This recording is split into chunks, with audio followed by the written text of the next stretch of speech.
Okay, so this is going to be my review of Dark Reign, the Sinister Spider-Man. Now, for those who don't remember Dark Reign was this time in the Marvel Universe that was post Secret Invasion, where Norman Osborn and his cabal pretty much were running everything in the Marvel Universe. And this is the time when Osborn had his Dark Avengers, and from there we had some really cool comics. One being, of course, the Dark Avengers X-Men event called Utopia, which was really goddamn cool. We also had some really cool miniseries. Yeah, there were actually some pretty cool miniseries to come out of Dark Reign.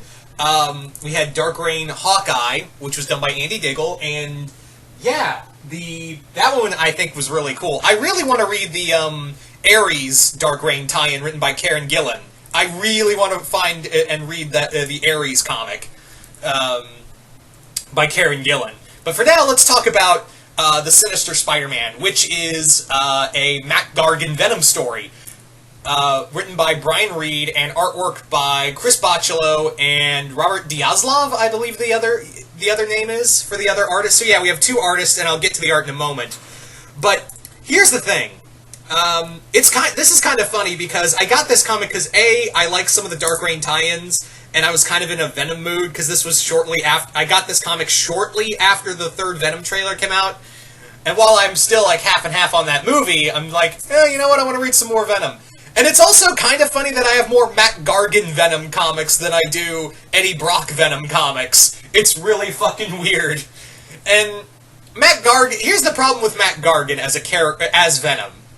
It's not because, well, yeah, it was, Eddie Brock is the one true Venom and all that. It's not that. It's just that Matt Gargan is a really badly written, inconsistent character. Like, he is so, as Venom, he's so inconsistently written. Like, sometimes he's a smart mouth, and other times he's just a crazy, I want to eat your face off, and sometimes he's a mix of the two.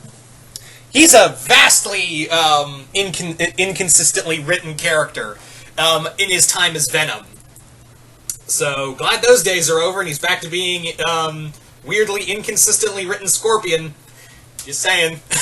So Mac has always been, like, since the time he got to be Venom, and his later days as Scorpion, before he went to Venom, he was vastly inconsistently written. And man, does it show here! But here it's a little more, it's more like he's a little more stable. He's a little more stable, and in here, we're following him and his time as posing as Spider-Man. Real quick, there's also, I read this in trade, and in the trade, there's this really fucked up short story where, basically what happens is that, there's this guy who tried to commit suicide a year ago, but Spider-Man saved him, and his life gets turned around, and in a brilliant, genius move, he basically, as a 1-year anniversary, goes up to the ledge where he was going to commit suicide to see Spider-Man, gets blown off, and Mac comes along and lets him fall. I was like, wow, you couldn't, like, good on ya. Also, I think it's kind of bullshit that both Civil War, in the Marvel Universe, according to this guy, in 1 year we had both Civil War, World War Hulk, and Secret Invasion. I was like, bullshit, there's no way that could have lasted that long. I don't know. Whatever. Marvel timeline, comic book timeline, what can you do? So let's get into the crux of this comic. Yeah, we're over 3 minutes in, let's get into the story of this comic.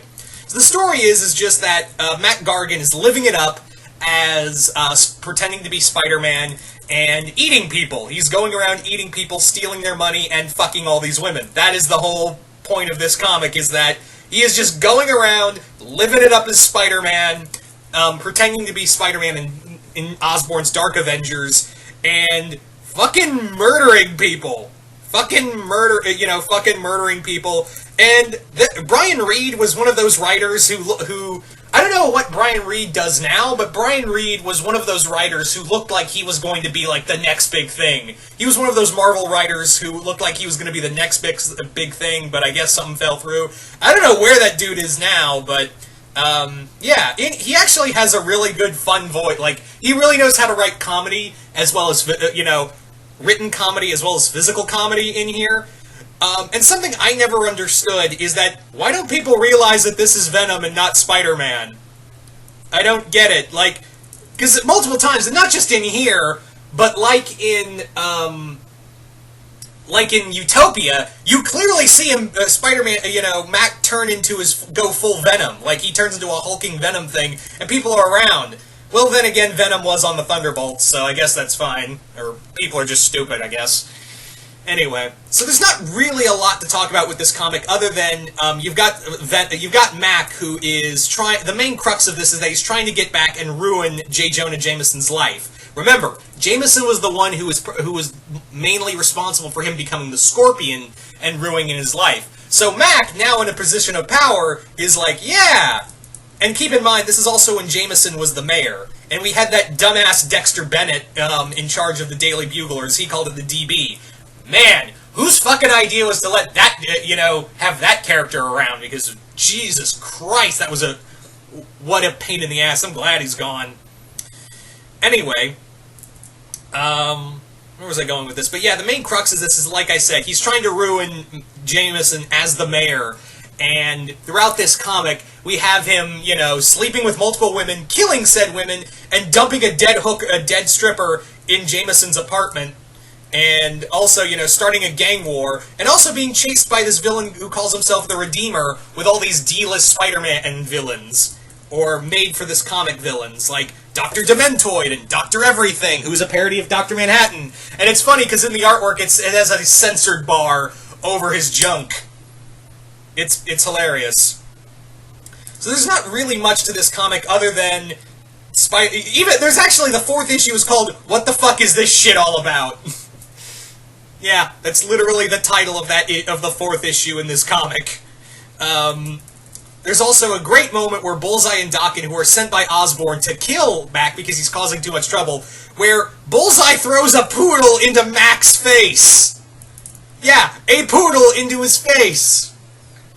Also, he eats someone with his butthole. Yeah, I don't make that up. Mac eats somebody with his butthole. Yeah. This comic, people. This fucking comic. Now, let me get on to the artwork real quick. The artwork in here is done by Chris Bachalo for the first issue.